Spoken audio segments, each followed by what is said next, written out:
During the Civil War, Canada became a haven for thousands of Americans. For people fleeing slavery, it was the terminus for the Underground Railroad. It was a destination for draft dodgers and deserters from both sides of the conflict. It was a home for Confederate soldiers who had escaped from northern prisons, and for Copperheads who had been exiled from the United States. But it was also a home for several others who didn't quite fit into any of those categories. Take Kentuckian Luke Blackburn, a doctor who specialized in infectious diseases. From the start of the Civil War, he was determined to help the Confederacy however he could. He served as a surgeon for the Confederate Army, then as a state medical commissioner in Mississippi. Next, he became a blockade runner, overseeing shipments of needed provisions from Canada. During this period, he began to contemplate a scheme for how he could help the Confederacy even more by using his medical skills in a different way. Dr. Luke Blackburn was one of the foremost specialists when it came to yellow fever. Julian Schur is a journalist and the author of The North Star, Canada and the Civil War Plots Against Lincoln. Yellow fever was this terrifying plague. Nobody knew what caused it. There was no cure, and there would be breakouts all through the South and in the Caribbean islands. And Blackburn had earned a reputation for fighting yellow fever. As the Civil War breaks out, Luke Blackburn is in Barbados at a yellow fever clinic treating voluntarily these patients. And while everybody is enamored by his generosity, it'll turn out that later on nurses and others will wonder about some of his strange activity, because he is collecting the soiled linen and the clothing of patients who are dying and storing it away. And what he did, we later discover, is he packed all these clothing that he assumed was infected with this terrifying disease into 6 trunks, had it shipped to Halifax, a major Confederate sympathizing city in Canada, where he was staying briefly. And with an agent, he gets 6 trunks shipped to various northern cities. He openly talks to his fellow conspirators about a plot to kill thousands. He calls it, this is his words, an infallible plan directed against the masses of northern people slowly to create death. I mean, it's basically bioterrorism, right? The clothing is shipped and it's sold in various stores in Boston, Philadelphia, 2 cities that had a heavy Union troop presence, New Bern in North Carolina and Norfolk, Virginia.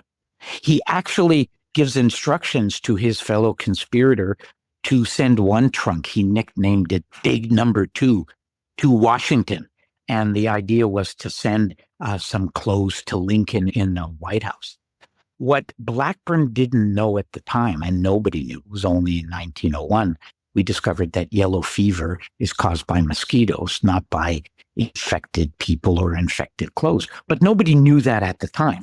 So at the time, both Blackburn and the Confederates, who knew what they were doing, knew they were engaged in what they thought was bioterrorism.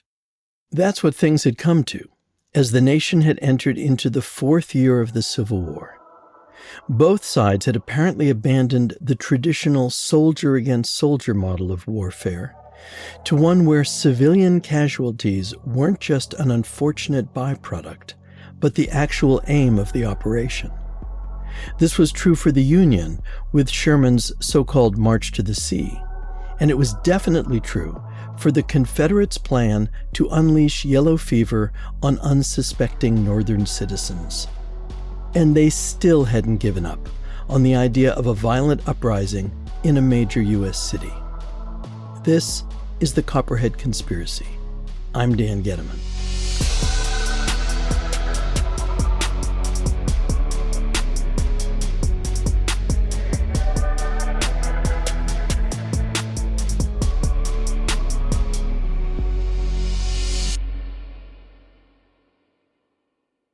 At the same time that Luke Blackburn was trying to use bioterrorism to advance the cause of the Confederacy, Captain Thomas Hines and his Confederate superiors were still looking for a way to free large numbers of soldiers from Union POW camps by collaborating with the Sons of Liberty.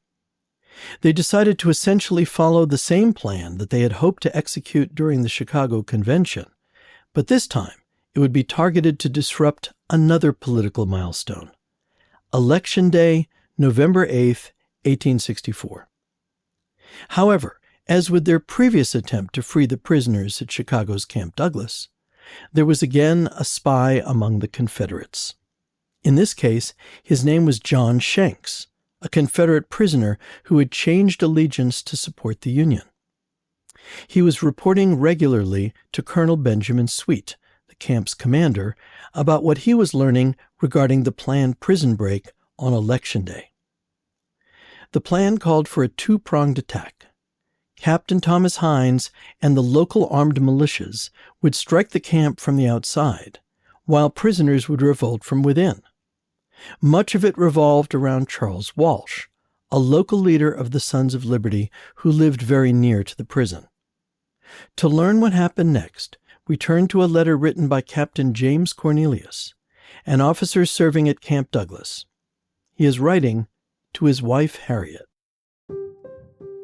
Last night, about midnight, Colonel Sweet ordered a detail of 50 men and 2 officers to arrest a Mr. Walsh.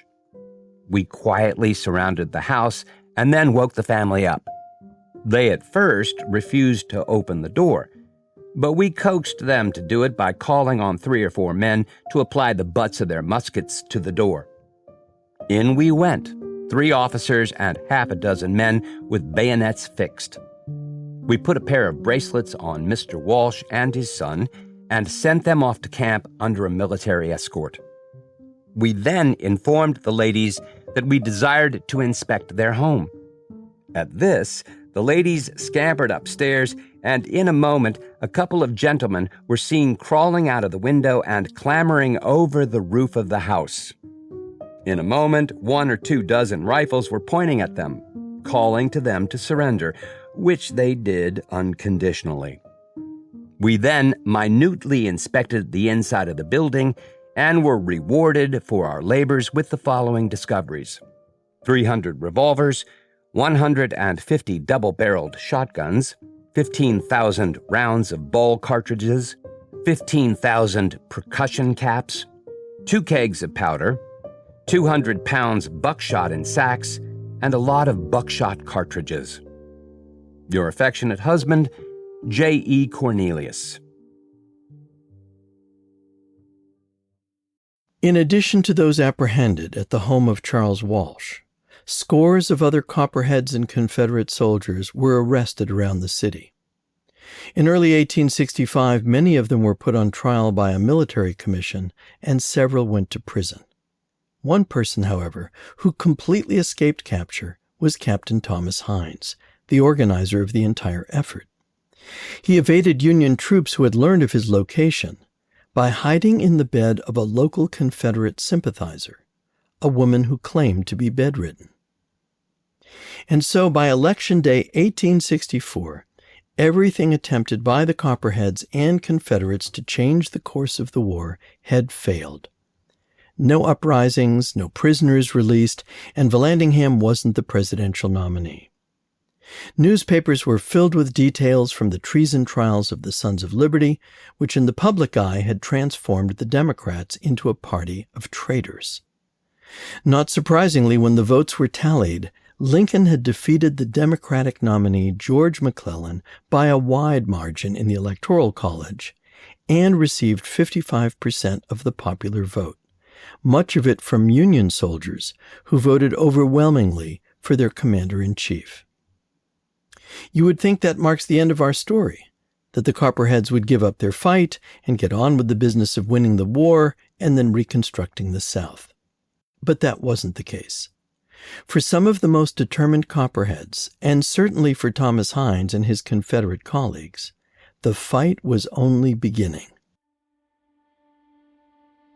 They would now pivot to new techniques intended to instill terror among citizens and force the Union Army to divert troops to an emerging northern front. Perhaps the most successful and brazen attack by the Confederates was the raid on St. Albans. Again, author Julian Schur. Bennett Young was one of Morgan's raiders. He'd been a divinity student, quite a charming man, very handsome, very smart.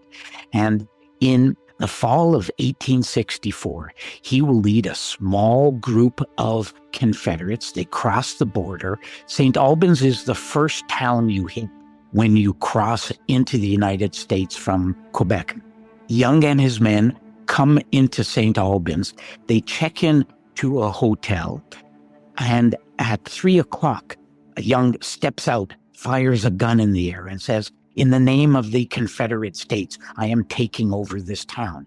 In 15 minutes, they raid 3 banks, steal over $250,000 in the currency of the day. They kill an innocent bystander. They try to burn the town as they gallop away. They don't succeed, and they cross the border. Panic ensues. Many people in the North think more raids are going to happen. Lincoln orders his army to respond. The American general who's stationed on the northern border quite seriously thinks of invading Canada. And instead, a posse crosses into Canada, and most of the raiders, including Bennett Young, are arrested. The trial takes place. Unbeknownst to most people, the judge has handed the money that was taken from the robbers to the Montreal police chief for safekeeping. Turns out the Montreal police chief was a secret sympathizer of the Confederates. The judge throws out the case on a technicality. Bennett Young and the Confederates cheer. They get into a sled that has been stationed there for them because they knew that the verdict would be in their favor, race to the bank, in effect steal the money a second time, and then escape. Many of them make it back to the States. Bennett Young is captured again, put on trial, and again acquitted. So you can imagine the outrage. And by then, newspapers in Chicago and New York are openly talking about invading Canada, saying that Canada is like a poodle and should be choked. A month after the raid on St. Albans, another of the young Confederate soldiers in Canada, John Headley, took the helm of an even more adventurous attack. This time, the plan was to burn down New York City. Now, why does he choose New York? Well, part of the reason, of course, is that it was the biggest city, the metropolis, and he really wanted to strike terror. In fact, it's fascinating. One of the Richmond papers in the Confederate capital was so outraged at the burn and destroy tactics that Lincoln's Union Army was devastating on the South. They say in their editorial, it's time for Confederates in Canada to do the same thing and turn Northern City into ashes. From the Richmond Whig, October 15th, 1864. There is one effectual way, and only one that we know of, to arrest and prevent this and every other sort of atrocity. And that is to burn one of the chief cities of the enemy and let its fate hang over the others as a warning of what might be done to them if the present system of war on the part of the enemy is continued. If we are asked how such a thing can be done, we answer, nothing would be easier. $1 million will lay the proudest city of the enemy in ashes. The men to execute the work are already there. There would be no difficulty in finding in Canada suitable persons to take charge of the enterprise and arrange its details. 20 men with plans all preconcerted and means provided, selecting some dry, windy night, might fire Boston in 100 places and wrap it up in flames from center to suburb. They might retaliate on Richmond, Charleston, etc. Let them do so if they dare. It is a game at which we can beat them. New York is worth 20 Richmonds. So Headley and his men check into 19 different hotels, under disguises, of course, and they bring along what was called Greek fire, kind of Molotov cocktails. So they check into these hotels and they light these bottles of Greek fire in their hotel rooms and throw chairs and hotel linen on the beds. And the smoke billows out of the hotels. The goal was to burn down all of Broadway and Hope, much of the city as well. Now, they made a fatal mistake. To try not to be discovered, they shut the doors on the hotel rooms and the windows. And so eventually the fires ran out of oxygen. So remarkably, there was a lot of damage, but nobody died. But it was seen as a terror plot. And the headlines the next day said openly, this was a terror plot from Canada. Despite an intense manhunt conducted throughout New York City after the attacks, John Headley and his men were able to board a train for Albany, and from there traveled to Toronto. 2 days later, they learned that New York detectives had followed them to Toronto, so they once again escaped, and all but one of them eventually made it back to Confederate territory. The exception was Robert Cobb Kennedy, who was arrested as he changed trains in Detroit and was later tried, convicted, and sentenced to death at a military hearing. In March 1865, he was hanged at Fort Lafayette in New York, the last Confederate soldier to be executed during the Civil War.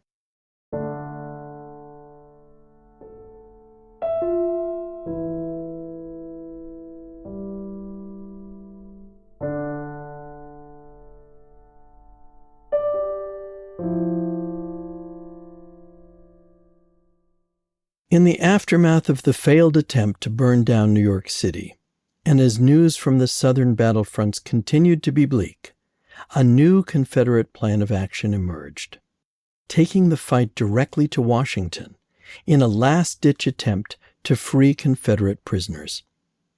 The plan was, at once, quite simple and completely audacious.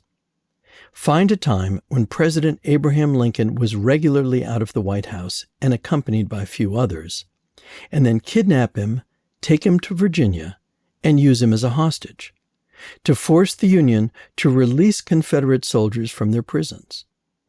Confederate Captain Thomas Conrad explained what was planned in a memoir he published after the war. We soon learned that the president left the executive mansion in the cool of the evening in his private carriage and was driven directly to the soldiers' home on the northern outskirts of the city, and that he usually spent the night having telegraphic communication with the White House. This he did every pleasant day. The next thing for us to do was to determine the best point along his line of drive at which we should halt the carriage and make the president our captive. The soldiers' home was surrounded by a large acreage of grand old forest trees, and the grounds were laid out with winding driveways. The 14th Street entrance was the one usually entered by the president's carriage, and was admirably adapted for our purposes. We selected this point as the place for halting the carriage, just after it entered the grounds. On Friday evening, we were on hand to see the president's carriage move out from the White House on its way to the soldiers' home. Imagine my astounding surprise and total collapse when we beheld the carriage of Mr. Lincoln was preceded and followed by a squad of cavalry. What can it mean? Have our plans been betrayed and our movements been suspected? I knew no one of our quartet ever breathed our scheme, and that our movements had never awakened the shadow of suspicion. The only solution at all satisfactory is that there must have been another set of Confederates seeking the same end, and some one of them had given it away by some indiscretion, or whose movements had awakened suspicion that led to the precautionary protection. As it happens, there was another set of Confederates seeking the same end. or at least a group of Confederate sympathizers, which included two men, one already quite famous as an actor, and the other soon to be a household name. Their names were John Wilkes Booth and John Surratt. So Booth first comes up with the idea, as other Confederates had, to kidnap Lincoln. Now, you could argue the chances of kidnapping the president and not harming or killing him are perhaps slim, but initially he just wanted to kidnap Lincoln. Why? Because he wanted to use a kidnapped Lincoln as leverage to free those tens of thousands of prisoners in northern prisons where so many Confederates were held. So in the summer of 1864, he meets with a couple of his close friends and discloses his plot to kidnap Lincoln, and they agree. Then Booth travels to Montreal, ostensibly because he wants to ship some of his clothing for his various plays around the blockade. But he will essentially use that to meet with various Confederate agents. We know that he's playing cards with leading Confederate agents, including Dr. Luke Blackburn, the father of the yellow fever plot, George Sanders, the Confederate agent who was involved in so many Confederate plots, prominent Southern politicians. He is plotting his kidnap attempt. He leaves Montreal, is shattered when Lincoln wins election in November, and now his kidnap plot speeds up. He meets with a man named John Surratt. John Surratt was, like Booth, a very handsome young man. Unlike Booth, he was a known paid Confederate agent. He was a courier. He was very good at his job. His mother ran a rooming house in Washington. The family also owned a post office station not far from Washington. And Booth meets with Surratt. Surratt is known as a fine horseman, a fine shot, and he is supposed to play the leading role in the kidnap plot. And the men are all meeting, eating oysters at a fine restaurant in Washington, and they're putting the final touches on their plot to kidnap Lincoln. And at one point, there was an idea, maybe we could kidnap him at a theater, and then they say, no, at one point he's going to be traveling on a road, so we could jump on the horses then and kidnap him. And Booth at one point suggests, and of course I'm paraphrasing here, Booth at one point suggests, if the kidnap doesn't work or if things go wrong, we may have to go to extremes. And the men quite rightly interpret this as a suggestion of killing Lincoln. And several of them profess, no, we don't want to go that far. And Booth kind of retracts and they agree it'll be a kidnapping. Everything is staged for the kidnap. John Surratt is ready for his role. They're actually waiting and hiding along the highway. But at the last minute, Lincoln cancels his plan to make that trip, and the kidnap plot foils. And just a couple of months later, Booth, frustrated now, decides he will go all the way and assassinate Lincoln.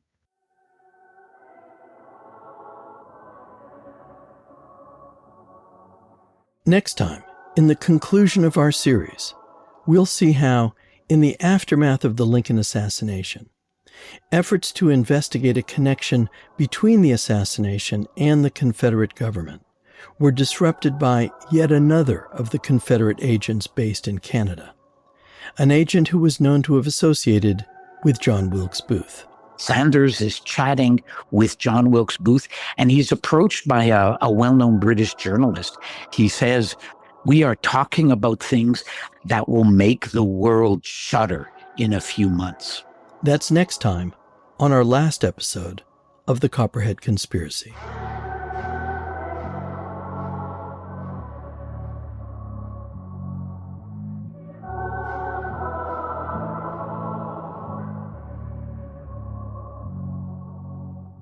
The Copperhead Conspiracy is a production of Reckoning, Inc., with funding and scholarly assistance from Ohio Humanities. It was produced and narrated by me, Dan Getteman. Our historical consultant was Dr. Stephen Rockenbach. Voice actors were Alec Voles and Barrett Cooper.